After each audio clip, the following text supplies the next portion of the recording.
So we're talking about quarterbacks this year, and so much talk is surrounded Kirk Cousins, Sam Darnold, Russell Wilson, Justin Fields, Derek Carr, Aaron Rodgers, Shedeur Sanders, Cam Ward, Quinn Ewers.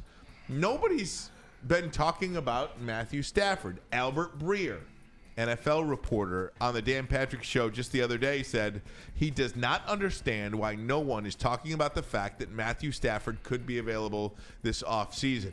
Malik Neighbors, Giants wide receiver, stirring up rumors that Cooper Kupp and Matthew Stafford could be traded to the New York Giants. Kelly Stafford on her podcast today, trade them. They'll be just fine being traded. So you have a series, you have an NFL reporter, an NFL player, and the family member saying, yeah, it sounds like this is absolutely something that is a strong possibility that Stafford could be traded. And let me tell you as well, we have seen Stafford already be traded and win a Super Bowl. That is the player in this quarterback market right now where there is no, I mean, if you're a fan base, okay, let's just say you're the Vikings. We'll take the Vikings. They were close to a championship. We'll take Pittsburgh too. Take Pittsburgh, take Minnesota. You go out and sign Sam Darnold, you excited? Yeah. You go out and you sign Russell Wilson, you excited? No. Aaron Rodgers? No. Justin Fields? No. Derek Carr? No. Matthew Stafford? Yes.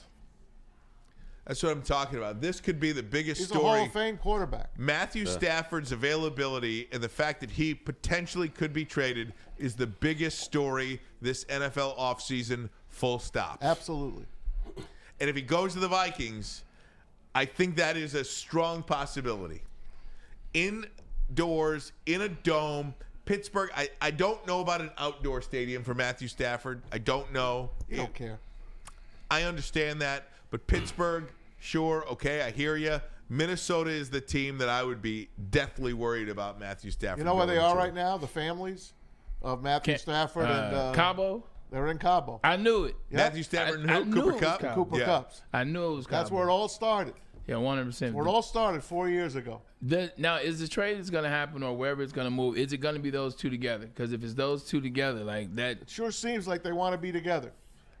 And I know the wives do.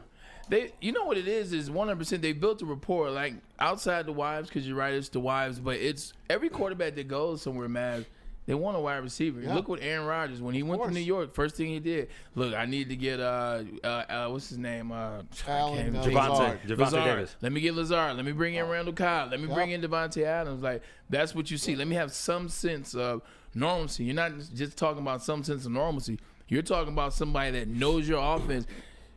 Cooper Kupp may know offense better than Matt Stafford. The thing is, he disappeared at the end of the year, Kupp.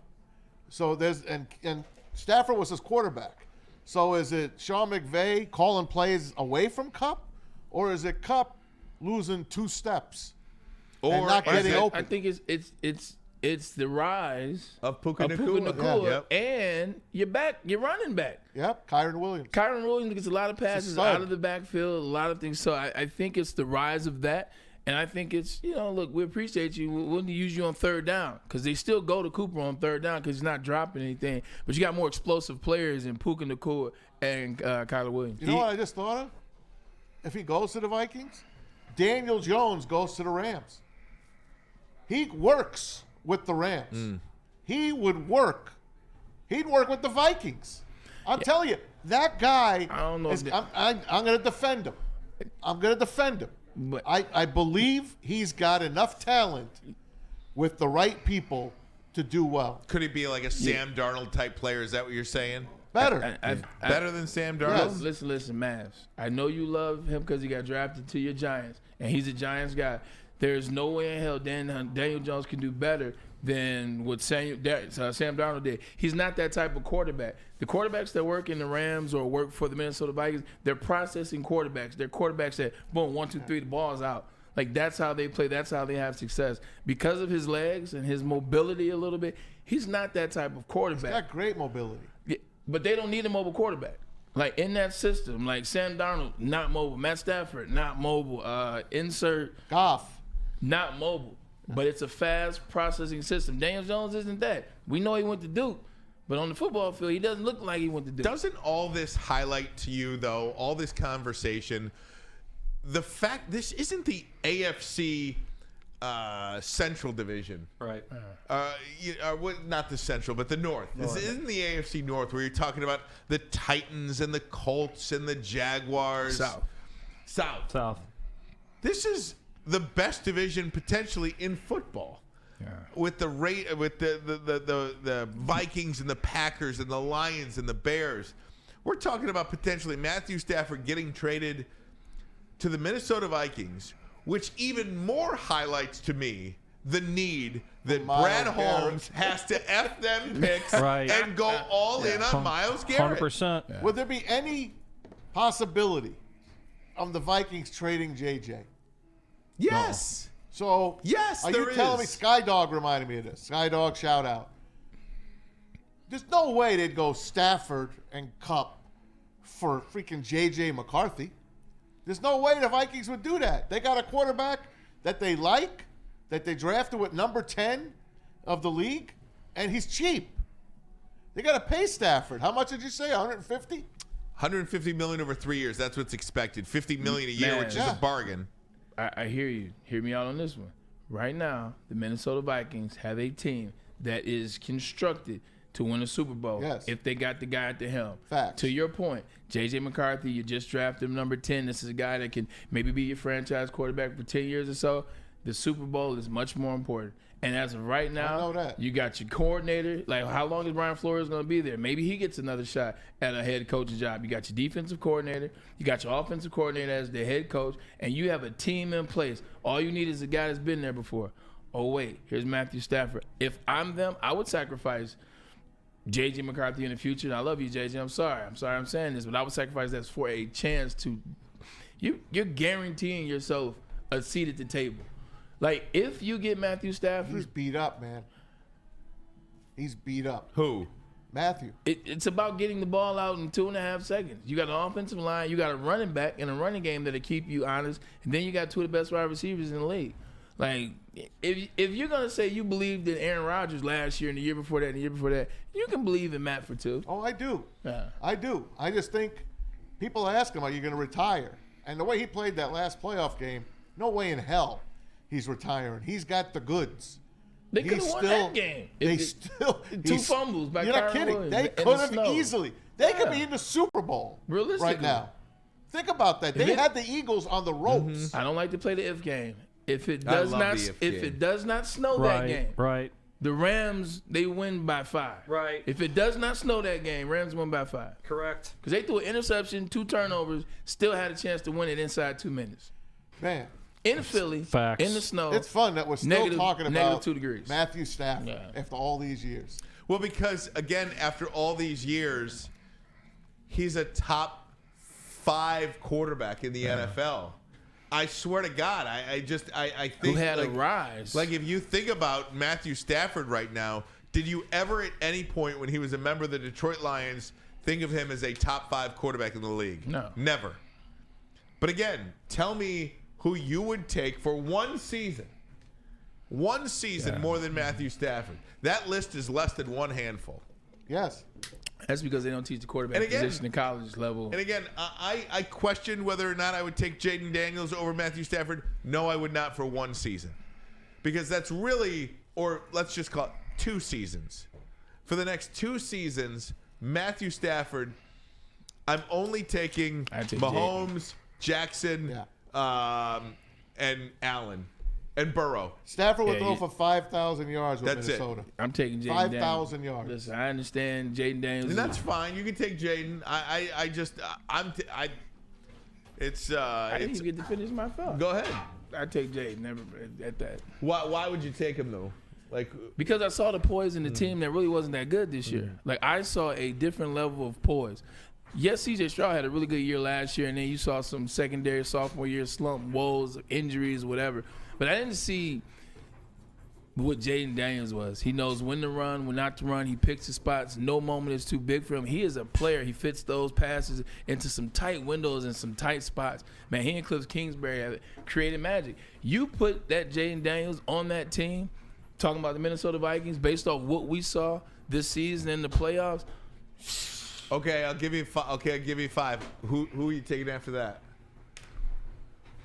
That's available at the quarterback market? Yeah, probably nobody. No, like not just any quarterback in the NFL. Oh. For the next 2 seasons.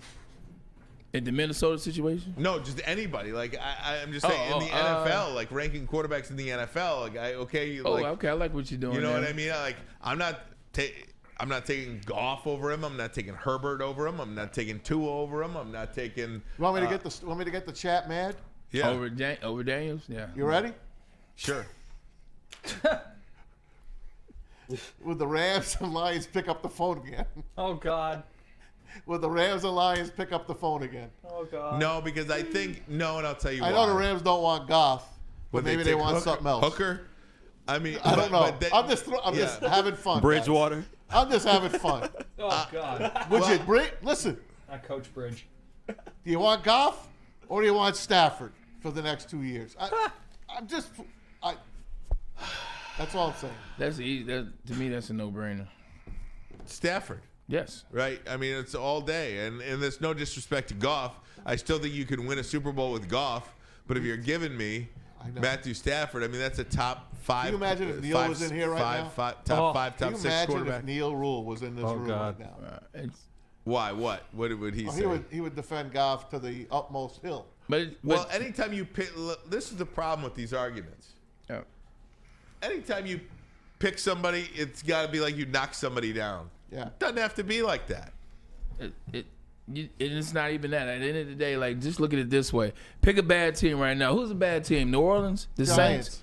The Giants? Okay, Giants. Like, you taking Jared Goff, just as everything is right now. This is for every fan out there. As everything is right now with the Giants, would you rather have Matt Stafford? Would you rather have Jared Goff? I don't want to hear these situations about the perfect scenario, like, oh, give me Jared Goff in Detroit, man. We have this, that, and third. No. Yeah. You don't get Ben Johnson and this offensive line and Jahmyr Gibbs and this perfection. You get the New York Giants right now, Stafford or Goff. Like, that's how you ask that question the right way. That's a mic drop. Yeah. I'm not going to bring in Lamar Jackson into the system in Detroit. So, sure, I'll take Jared over Lamar based on what the system, or Jared over Josh Allen, fine. But when you ask it that way, send him to a bad team. You taking him in New Orleans? Who you taking? You want to take Jared Goff to New Orleans, or you want Matt Stafford? What's the worst nightmare for Lion fans? Jared Stafford Goff going to the Vikings, or Myles Garrett going to the Bears or Packers? Both. Can you imagine both those scenarios? Freaking It's Myles imagine Garrett. that. Myles Garrett. How small our window would have been. Our window would have been This is why you got to take advantage when your Correct. opportunity is correct. Nobody stays stagnant. Nobody stays stagnant. And if one, it's like the Yankees and the Red Sox back in the day. One makes a move, the other's going to make a move. The Lions aren't the only team that's allowed to make a move in your division. No. You know what I mean? That's why your window is so small, and you have to just jump in that through it when the opportunity presents it. Yeah, and at the end of the day, like, the Lions, it's sexy here. It's cool. And this was the place people talked about. And we had the draft and blah, blah, blah. And we fell on our face. But now look at it. Like, just in that 2 years that we had momentum, or that 18 months or 12 months, look at it now. Like, if you're a player that's on the market, you're Myles Garrett, let's say you can just choose where you want to go to. Detroit, it's a different decision to make this year versus last year. So times catch up quick. This thing popped in my head for real quick. Yeah. We had everything going for us this year. We had the NFL draft in Detroit.